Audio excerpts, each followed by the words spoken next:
Welcome to Plan9Crunch. I'm Doug Gibson, and today we're doing a Plan9Crunch review of a B or C movie, and the film is from Producers Releasing Corporation in 1946. It's called Strangler of the Swamp, and I love this film. The first time I heard about it was reading one of those books, classics of the horror film by Everson or something like that, and it's only 59 minutes long.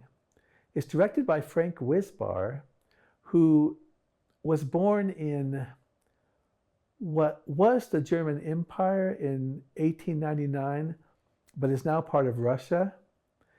And he, of course, with Nazis and things like that, eventually came to America for a while.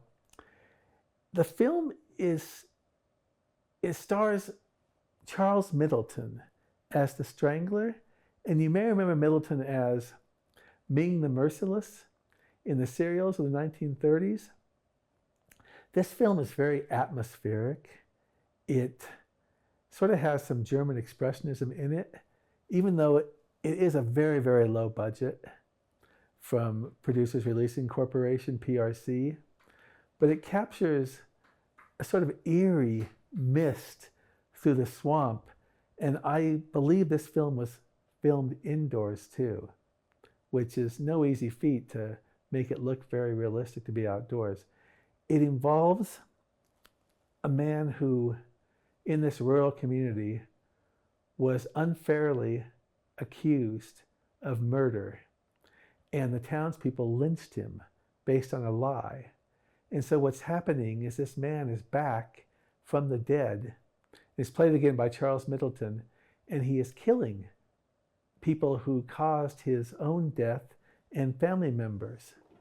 Let me tell you a little bit about Wisbar. Wisbar directed a movie in 1936 called Farman Maria. That's a German film, and you can see it on YouTube, as you can see Strangler of the Swamp on YouTube also. But it was the original. So Strangler of the Swamp is actually his remake.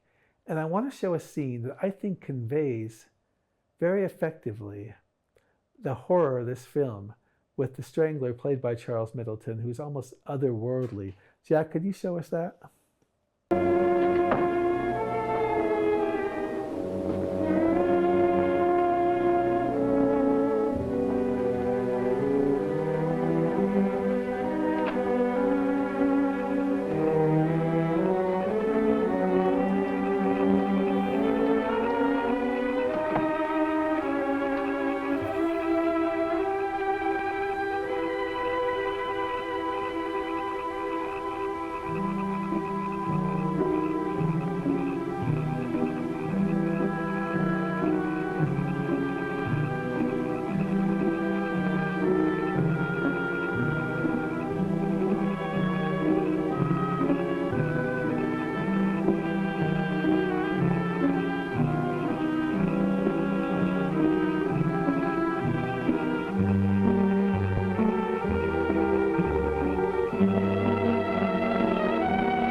Hello. Yes, Joseph.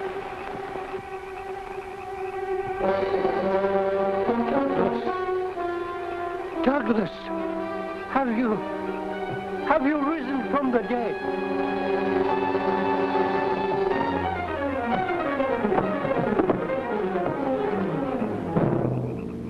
What are you trying to do? Frighten me? I know it's just a trick of my imagination. But how is it I can see you?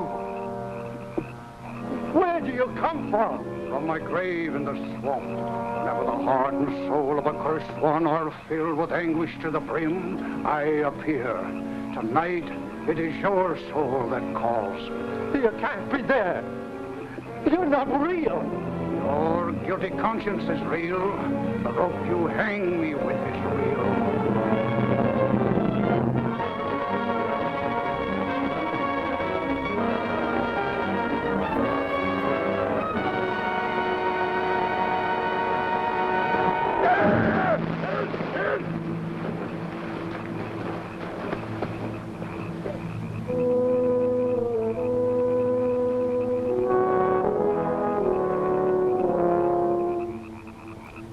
Thank you.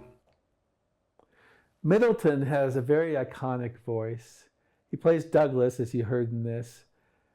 And of course, he has the voice you hear of Ming if you watch the serial. Strangler the Swamp desperately needs a Blu-ray. It may have it for all. I doubt it does, though. Because I thought the eyes of Middleton as the spirit gaining revenge remind me of the dead black eyes of Tom Tyler in The Mummy's Hand. It's very well done. Now, a beautiful woman named Maria, who's played by Rosemary LaPlanche, who was a Miss America and had a short career in movies.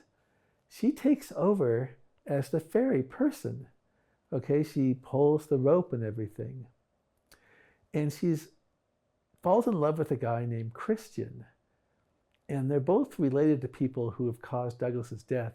Christian, by the way, is played by Blake Edwards, who later became far better known as a director.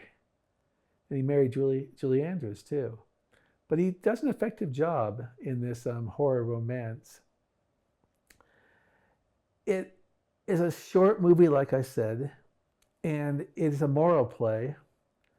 And without giving away the ending, there is a great sacrifice that's offered to try to assuage what's happened. The great injustice has caused Douglas to lose his life, and they're trying to get him away from being on this quest for revenge. The film was released very early in 1946. PRC was unique in the fact that they didn't take a percentage of box office revenue. They actually booked their films, I don't know, maybe $50 a night or something, or a weekend, who knows. And they made profits that way. I'm sure this film played often. It played in small cities. It would play second bill in larger locations. Middleton was born in 1875, I believe, so he was already about 70 when this film was made. He died, I believe, around 1950 or 51. LaPlanche was in another film directed by Wisbar called Daughter of Devilbat, or Devilbat's Daughter, perhaps what it's called. It's another surrealistic type of film. It's ostensibly a sequel to PRC's Devilbat with Bela Lugosi, but they just, like they do in that time, they completely mangle the plot around. In fact, Dr. Paul Carruthers, the villain in Devilbat, is remembered in death as a hero in Devilbat's Daughter.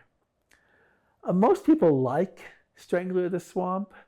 One exception is a writer I respect quite a bit named Tom Weaver, but he sort of takes a harsh take on this film in his wonderful book, Poverty Row Horrors, and I disagree strongly. He also goes after Wisbar a little bit, and while I don't think Wisbar was very good in Devilbat's Daughter, I think he does a very good pacing job and a good short horror in Strangler the Swamp. Wisbar would go back to Germany and make films. He also was very much involved with the TV show Fireside Theater. He died in Germany in 1967. Strangler the Swamp is one of those movies where you can find it anywhere. You can go on 5 minutes after this is over and watch it on YouTube. It's a film that very late in the era, late 1940s, I really think captures a lot of the German expressionism of horror, despite its very, very low budget. And we hope you'll watch it. We love it. I have a blog. I have a review of it on Plan9Crunch.com blog. So we're Plan9Crunch. Thank you very much for watching, and like us on Facebook at Plan9Crunch Podcast and blog. Go to the blog at Plan9Crunch.com and give us follows as Plan9Crunch on YouTube and TikTok. Anyways, thanks again, and that's a wrap.